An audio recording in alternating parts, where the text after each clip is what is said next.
Hello guys, in the video la namba illustration 7 தான் பார்க்க போறோம். Page number 8.23. இங்க என்ன கொடுத்திருக்காங்கன்னா firm வந்து last 3 yearsல earn பண்ண profit net profits கொடுத்திருக்காங்களாம். First yearக்கு வந்து 36,000 earn பண்ணிருக்காங்க. Second yearக்கு 40,000. Third yearக்கு 44,000. அதுக்கப்புறம் capital investment வந்து 1 lakh rupees ஆம். Capitalோட fair return வந்து risk involve பண்ணிருக்கு. எவ்வளோ riskனா 10% risk. நெக்ஸ்ட் நம்மள வந்து goodwill எந்த பேசிஸ்ல calculate பண்ண சொல்றாங்கன்னா 3 years purchase of super profit basisல நம்மள வந்து calculate பண்ண சொல்றாங்க. அப்போ இந்த சம்ம நம்ம வந்து super profit வச்சு தான் நம்ம வந்து goodwill கண்டுபிடிக்க போறோம். அதனால super profit மெத்தட தான் போட போறோம். இத வந்து நம்மள சூப்பர் ப்ராஃபிட் மெத்தட்ல போட சொல்லிருக்காங்க. ஃபர்ஸ்ட் சூப்பர் ப்ராஃபிட்டோட ஃபார்முலா என்னன்னா average profit minus normal profit. அப்போ நம்ம ஃபர்ஸ்ட் ஆவரேஜ் ப்ராஃபிட் கண்டுபிடிக்கணும், அதுக்கப்புறம் நார்மல் ப்ராஃபிட் கண்டுபிடிக்கணும், அதுக்கப்புறமா தான் நம்மளுக்கு சூப்பர் ப்ராஃபிட் கிடைக்கும். அதுக்கப்புறமா கடைசியா குட்வில் கண்டுபிடிக்கணும். ஸோ ஃபர்ஸ்ட் நம்ம ஆவரேஜ் ப்ராஃபிட் கண்டுபிடிக்கலாம். Average profit is equal to total profit divided by number of years. நம்மளுக்கு நெட் ப்ராஃபிட்னு சொல்லிட்டு 3 இயர்ஸ்க்கான ப்ராஃபிட் கொடுத்துருந்தாங்களா, அது எல்லாத்தையும் ஆட் பண்ணால் நம்மளுக்கு டோட்டல் ப்ராஃபிட் கிடச்சிடும். ஃபர்ஸ்ட் இயருக்கு எவ்வளோ கொடுத்துருக்காங்க 36,000 ப்ளஸ் செகண்ட் இயருக்கு 40,000 ப்ளஸ் தேர்ட் இயருக்கு 44,000. நெக்ஸ்ட் நம்பர் ஆஃப் இயர்ஸ் வந்து எவ்வளோ 3 இயர்ஸ் கொடுத்துருக்காங்களா, ஸோ 3. இப்போ இது மூணுத்தையும் ஆட் பண்ண போகிறோம். இது மூணுத்தையும் ஆட் பண்ணால் நம்மளுக்கு 1,20,000 கிடைக்கும் டிவைடட் பை 3. இப்போ இது ரெண்டுத்தையும் டிவைட் பண்ணால் நம்மளுக்கு 40,000 கிடைக்கும்.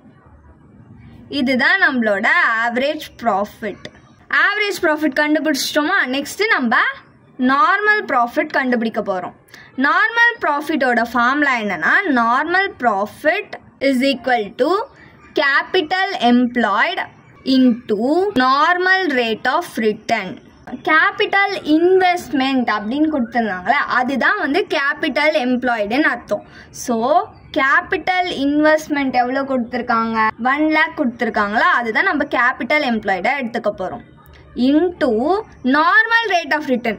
கேபிட்டலோட ரிட்டர்ன்னு கொடுத்துருந்தாங்கல்ல அதுதான் நம்மளுக்கு நார்மல் ரேட் ஆஃப் ரிட்டர்ன். எவ்வளோ 10%? பர்சன்டேஜ்னால 10 டிவைடட் பை கீழே 100ன்னு போட்டுக்க போகிறோம்.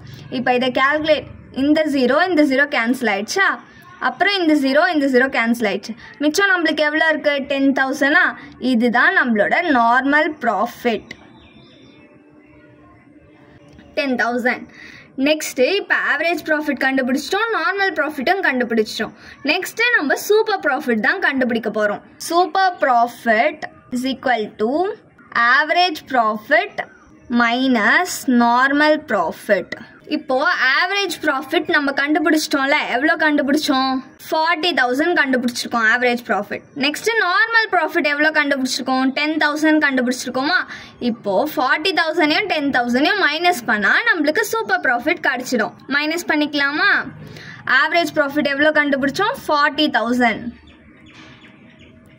Minus normal profit 10,000. இது ரெண்டுத்தையும் மைனஸ் பண்ணால் நம்மளுக்கு எவ்வளோ கிடைக்கும் 30,000 கிடைக்கும். இதுதான் நம்மளோட சூப்பர் ப்ராஃபிட். இப்போ குட்வில் கண்டுபிடிக்க போகிறோம்.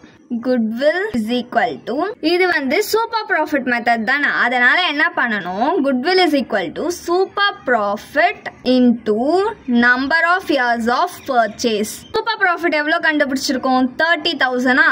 So 30,000 into number of years of purchase வந்து நம்மளுக்கு கொஷின்லேயே கொடுத்துருந்தாங்க.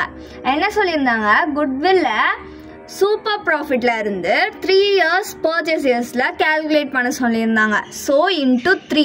இது ரெண்டுத்தையும் இன்டூ பண்ணோன்னா நம்மளுக்கு எவ்வளோ கிடைக்கும் 90,000 கிடைக்கும். இதுதான் நம்மளோட குட்வில். அவ்வளோதான் இந்த சம். தேங்க்யூ.